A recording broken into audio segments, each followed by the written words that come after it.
Hi friends, welcome to my channel. ఈ రోజు ద్వాదశ జ్యోతిర్లింగాల్లోని 12వ జ్యోతిర్లింగమైన కృష్ణేశ్వరిని అక్కడికి దగ్గరలో ఉన్న భద్రమారుతి ఆలయాన్ని చూపిద్దాం అనుకుంటున్నాను. ఇక్కడికి వెళ్ళడానికి దగ్గరగా ఉన్న railway station Aurangabad station. Aurangabad రావడానికి 2 తెలుగు రాష్ట్రాల నుంచి ట్రైన్స్ ఉన్నాయి.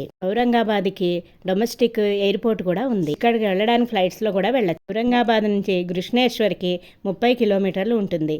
ఇక్కడ నుంచి బస్సులు, వెహికల్స్ ఉంటాయి. ఇదే కృష్ణేశ్వర ఆలయం. ఈ కమాన్ లోపల నుంచి వెళ్ళాలి. ఇక్కడ స్వామివారికి సమర్పించడానికి పువ్వులు, పళ్ళు, కొబ్బరికాయలు అన్నీ అమ్ముతున్నారు. రండి లోపలికి వెళ్ళి చూద్దాం. ఫోన్స్ ఎలవ్ లేదు, అందుకని వీడియో తీయలేదు.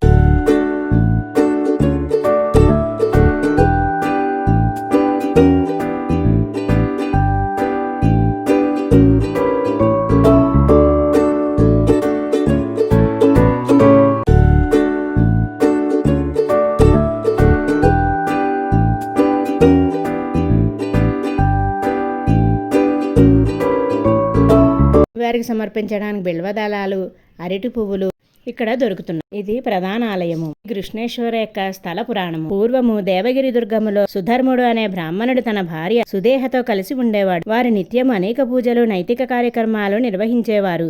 కానీ వారికి సంతానం లేక బాధపడేవారు. ఆ సమయంలో సుదేహ తన చెల్లెలైన గుష్మను భర్తకి ఇచ్చి వివాహం చేయాలనుకుంటుంది. వివాహమైన తర్వాత అక్కా చెల్లెళ్ళిద్దరూ ఎంతో అన్యోన్యంగా ఉండేవారు. ఇదే ద్వాదశ జ్యోతిర్లింగమైన కృష్ణేశ్వర శివలింగం ప్రధాన ఆలయము. కాలక్రమేణా గుష్మకు మగ సంతానం కలిగింది.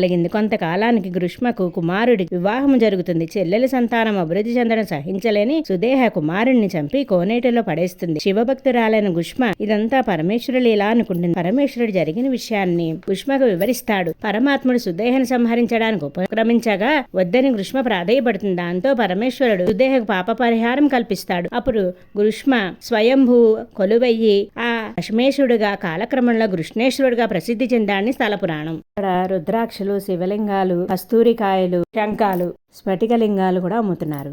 ప్రసాదాలు కూడా అమ్ముతున్నారు. దీనికి దగ్గరలోనే కుల్దాబాద్లో భద్రమారుతి ఆలయము ఉంది. ఔరంగాబాద్కి 27 కిలోమీటర్లు, కృష్ణేశ్వరి నుంచి 5 కిలోమీటర్ల దూరంలో ఉంది. ఇక్కడ ఆంజనేయ స్వామి విగ్రహము నిద్రిస్తున్న భంగిమలో ఉంటుంది. అలాగా భారతదేశంలో 3 చోట్ల మాత్రమే ఉంటుంది. మిగిలిన 2 అలహాబాద్ లోను, మధ్యప్రదేశ్ లోను ఉంటుంది. పురాణం ప్రకారం కుల్దాబాద్ యొక్క పూర్వపాలకుడు భద్రసేనరాజుతో సంబంధం కలిగి ఉంది. దీనిని పురాతన కాలంలో భద్రావతి అని పిలిచేవారు. రాజా రాముని భక్తుడు ఆలయము చూడండి, కూడా దర్శించుకోండి. అతనిని స్తుతిస్తూ శ్రావ్యమైన పాటలు పాడాడు. ఒకరోజు హనుమంతుడు అతని దగ్గరికి వచ్చాడు. మైన రాగాలతో మంత్రముగ్ధుడై హనుమంతుడు నిద్రిస్తున్న భంగిమలో పడుకున్నాడు. మరియు లార్డ్ రామ్ యొక్క అమితమైన భక్తుడిని ఆశీర్వదిస్తూ అక్కడ శాశ్వతంగా ఉండమని రాజుచే అభ్యర్థించాడు. ఇది గుడి ప్రాంగణము. ఇక్కడ ఒక చెట్టు కింద శనీశ్వరుని ప్రతిష్ఠించారు. ఇక్కడే ఒక శివాలయాన్ని కూడా ప్రతిష్ఠించారు. ఇదంతా కూడా చుట్టూ గుడి ప్రాంగణం. షిరిడి నుంచి ఇక్కడ రావడానికి ప్యాకేజ్ కూడా ఉంటుంది. అందులో ఎల్లోరా, కృష్ణేశ్వర్, మినీ తాజ్మహల్, భద్రమారుతి ఆలయాలను చూపిస్తారు. మీకు గనక మా వీడియో నచ్చినట్లయితే లైక్, షేర్ అండ్ సబ్స్క్రైబ్.